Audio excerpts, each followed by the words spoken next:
Assalamualaikum warahmatullahi wabarakatuh. Perkenalkan, nama saya Diva Abigail Yuanda, NPM 10090218132. Di sini saya akan menjelaskan mengenai penyusunan RPJMDes dan identifikasi potensi desa Ciburial. Selanjutnya ada status indeks membangun desa Ciburial. Desa Ciburial ini berada di daerah perbukitan Bandung Utara, lebih tepatnya berada di Kecamatan Cimenyan, Kabupaten Bandung, Provinsi Jawa Barat. Desa Ciburial ini merupakan desa yang berstatus mandiri dengan nilai indeks desa membangun sebesar 0,8544. Tidak hanya itu, Desa Ciburial pun terkenal sebagai desa wisata yang berada di daerah Bandung.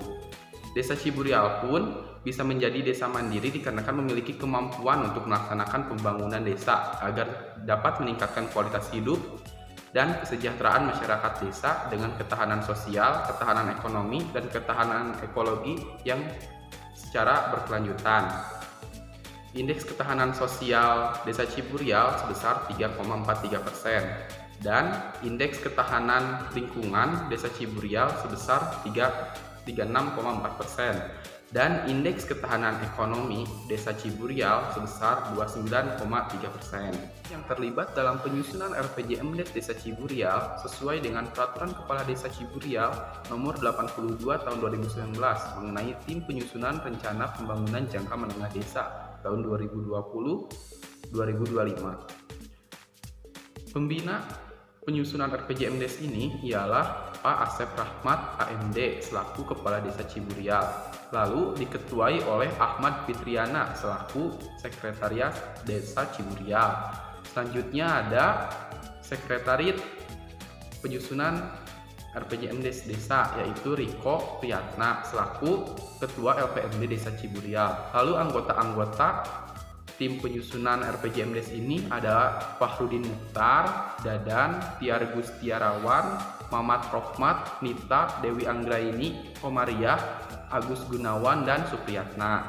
Tujuan penyusunan RPJMDes Desa Ciburial ialah penyusunan RPJMDes ini dilaksanakan agar dapat memperhatikan arah kebijakan perencanaan pembangunan kabupaten atau kota sehingga nantinya dapat diharapkan agar berpihak kepada warga miskin, warga disabilitas, perempuan, anak, atau kelompok lainnya. Sebelum saya menjelaskan mengenai penyusunan RPJMDes Desa Ciburial ini, saya telah melakukan wawancara terlebih dahulu dengan Bapak Tiar Gustiarawan selaku Kepala Urusan Perencanaan Desa Ciburial, yaitu sebagai berikut. Ini saya sudah bersama dengan Bapak Kepala Urusan Perencanaan, Evaluasi, dan Pelaporan bersama Bapak Tiar. Tanpa basa-basi, saya akan mengajukan beberapa pertanyaan kepada Bapak Tiar ini. Yang pertama ialah bagaimana tahapan atau proses penyusunan RPJMDes Desa Ciburial, dan yang kedua, siapa saja pihak yang terlibat atau tokoh yang terlibat di dalam penyusunan RPJMDes Desa Ciburial ini. Baik, terkait rencana pembangunan jangka menengah desa atau lebih dikenal dengan RPJM Desa di Desa Ciburial, Kecamatan Cimenyan, ini pelaksanaannya mengacu pada beberapa ketentuan, seperti salah satunya adalah Peraturan Menteri Dalam Negeri Nomor 114 tentang Pedoman Pembangunan Desa, di mana di situ disebutkan bahwa untuk menyusun RPJMDes, hal yang pertama dilakukan adalah membentuk tim penyusun RPJMDes. Nah, tim penyusun RPJMDes ini pasti melibatkan semua lembaga yang di desa, baik mulai dari LPMD, PKK, MUI, Karang Taruna, dan semua lembaga kemasyarakatan desa lainnya seperti RT, RW. Karena tim RPJMDes ini nantinya ini akan salah satunya bertugas untuk mengkaji keadaan desa. Apa nih masalah desanya dan bagaimana cara menyelesaikannya. Nah, si tim penyusun RPJMDes inilah yang bertugas untuk semua hal-hal yang berkaitan dengan apa yang akan direncanakan desa selama 6 tahun ke depan. Nah, Desa Ciburial ini tahun 2019, tepatnya November, ini memiliki atau peralihan kepala desa terpilih baru dari tahun-tahun sebelumnya. Nah, 2019 ini Pak Asep Rahmat ini sebagai kepala desa Ciburial yang saat ini menjabat dengan periode 2020 sampai 2026 ini mempunyai visi dan misi, salah satunya adalah Ciburial yang maju, sabilingan, dan giat. Nah, ini dituangkanlah visi misi ini menjadi program atau program kerja di RPJMDes. Nah, dalam penyusunannya setelah tim penyusun RPJMDes ini mengkaji keadaan desa, yang selanjutnya adalah melakukan musyawarah desa.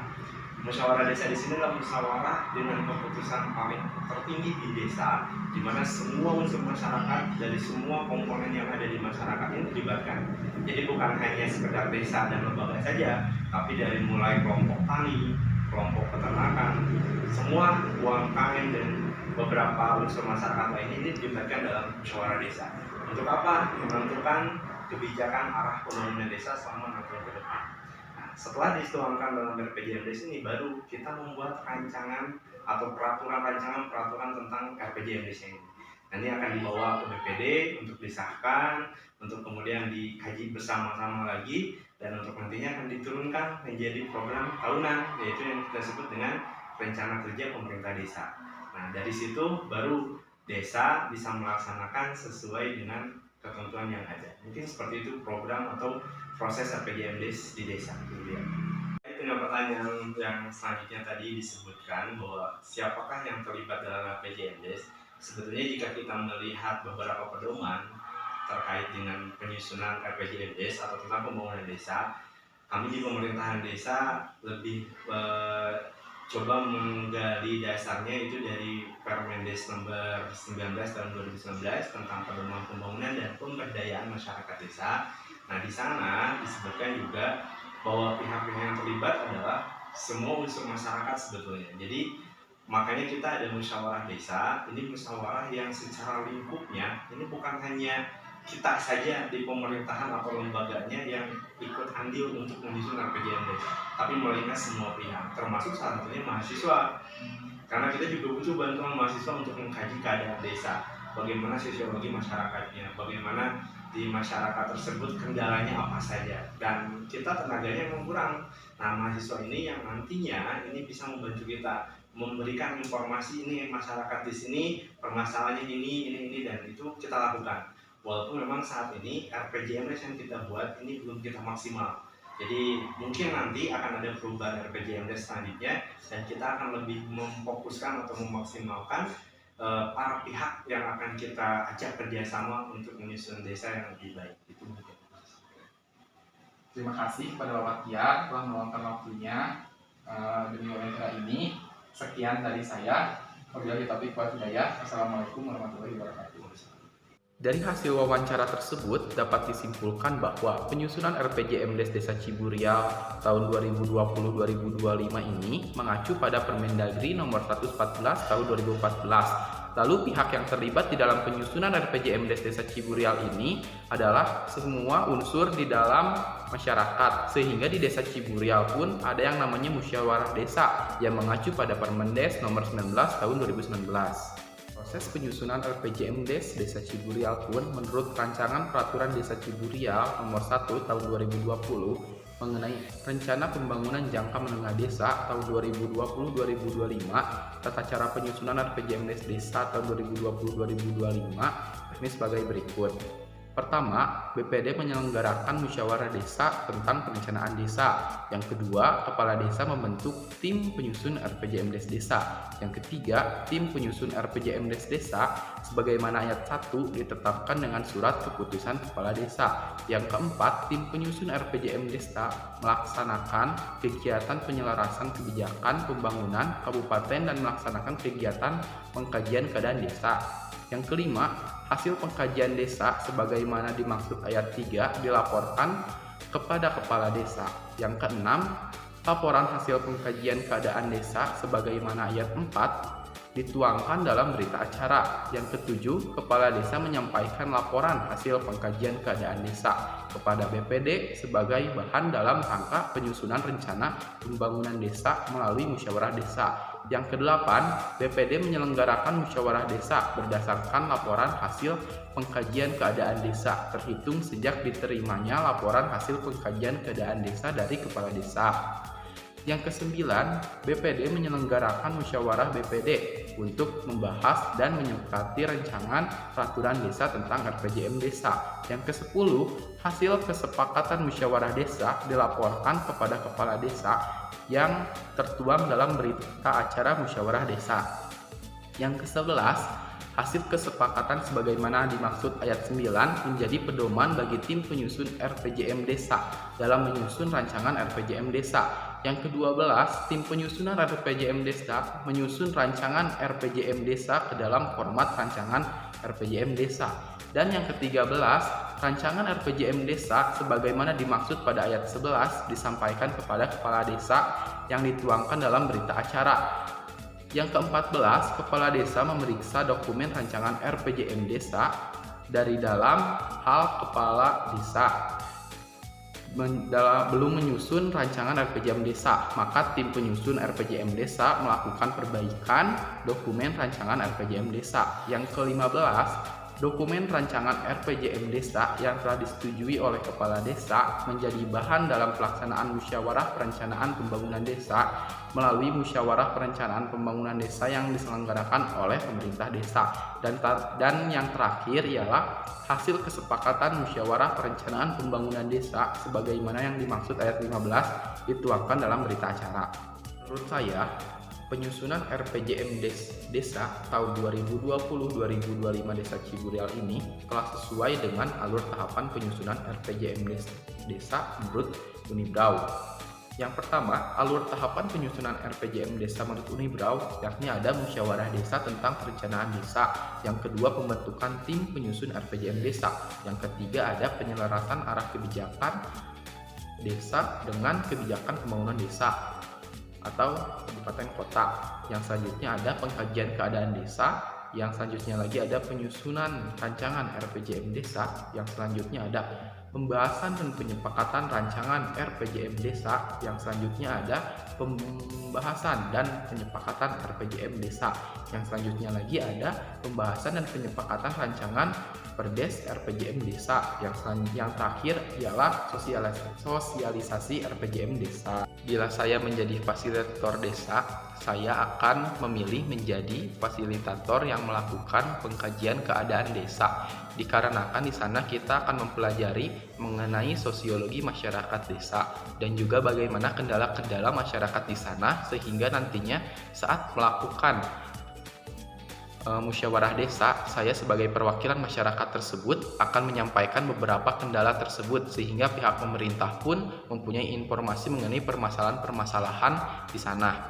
Hal ini pun sesuai dengan wawancara yang telah saya lakukan dengan Pak Tiar, dikarenakan menurut Pak Tiar sendiri RPJM Desa Ciburial ini belum maksimal dikarenakan tenaga kerja yang memang kurang.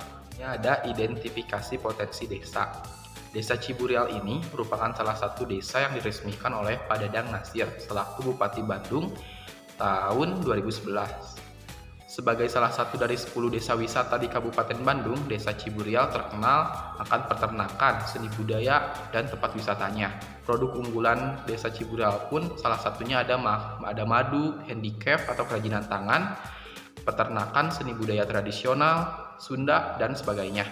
Tidak hanya itu, Desa Ciburial pun terkenal akan pesona wisatanya, seperti Tebing Keraton, Taman Hutan Raya Insinyur Haji Juanda, Gua Belanda, Gua Jepang, Wat Batu, dan Selasar Sunario Art Space.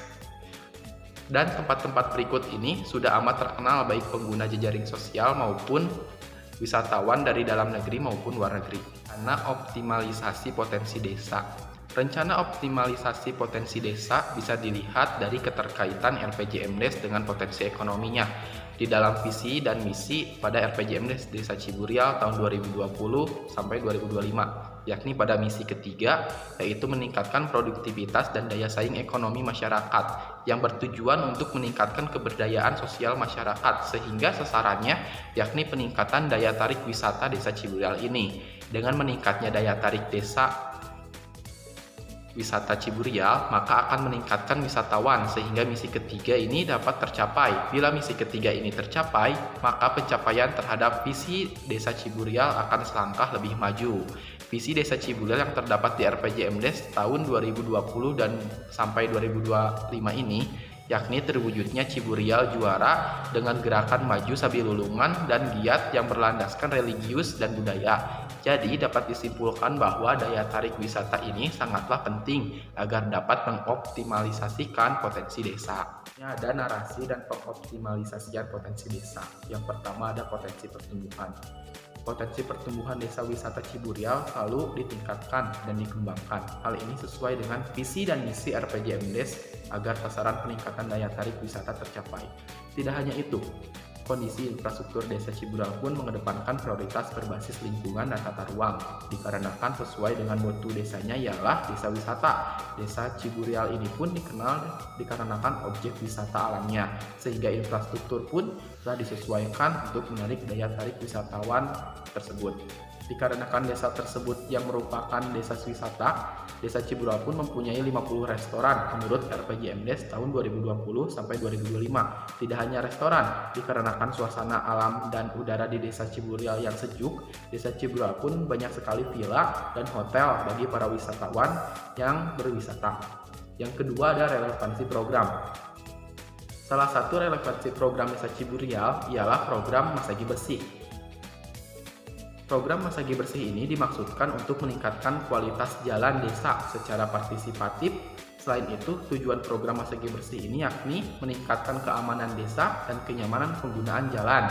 Yang selanjutnya ada memperindah lingkungan sebagai salah satu penunjang desa wisata. Yang ketiga ada peningkatan jumlah pengunjung ke tempat wisata yang ada di desa. Yang keempat sebagai upaya mewujudkan kemandirian desa dalam melaksanakan program atau kegiatan yang dilakukan secara partisipatif. Tujuan program Masagi Bersih ini juga sesuai dengan potensi pengembangan ekonomi desa Ciburial, dikarenakan potensi ekonomi desa ini dilihat dari banyaknya wisatawan, sehingga tujuan-tujuan di atas bila tercapai akan menambah daya tarik wisata desa Ciburial. Lalu selanjutnya yang ketiga ada prospek keberhasilan. Menurut saya prospek keberhasilan desa Ciburial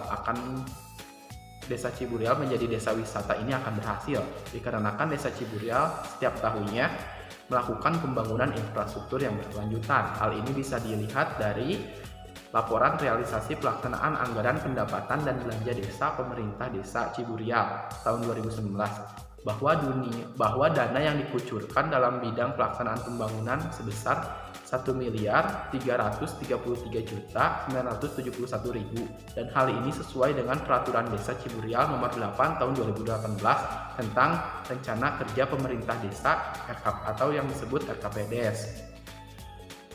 Infrastruktur desa Ciburial pun memprioritaskan tata ruang yang berbasis lingkungan, sehingga nantinya diharapkan agar wisatawan yang singgah ke desa Ciburial atau objek wisatanya merasa aman dan nyaman. Tidak hanya itu, menarik daya tarik wisatawan pun merupakan sasaran target desa Ciburial. Hal ini bisa dilihat dari visi dan misi desa Ciburial tersebut. Upgrade potensi desa wisata Ciburial dengan menggunakan analisis SWOT. Strength di sini ialah meningkatkan produktivitas, ekonomi, dan kesejahteraan masyarakat desa Ciburial. Yang kedua ialah ada weakness, yakni adanya vandalisme atau perbuatan merusak tempat wisata. Lalu yang ketiga ada opportunities, yakni membuka lapangan pekerjaan dan peluang membuka UMKM. Yang keempat ada threats, yakni meningkatkan aksi tindak kejahatan atau kriminalitas. Analisis SWOT ini juga akan menghasilkan strategi. Strategi di sini ialah ada strategi SO. Dengan meningkatnya daya tarik wisata desa Ciburial diharapkan dapat membuka lapangan pekerjaan dan memberikan peluang kepada pelaku UMKM sehingga nantinya dapat meningkatkan ekonomi dan kesejahteraan di desa Ciburial. Yang kedua ada strategi WO, yakni meningkatkan pengawasan ke setiap wisatawan yang ada agar tidak terjadi perbuatan vandalisme khususnya di tempat objek wisata atau fasilitas umum, sehingga kenyamanan wisatawan terjaga dan nantinya diharapkan dapat menarik wisatawan lainnya agar dapat berkunjung ke tempat wisata desa Ciburial.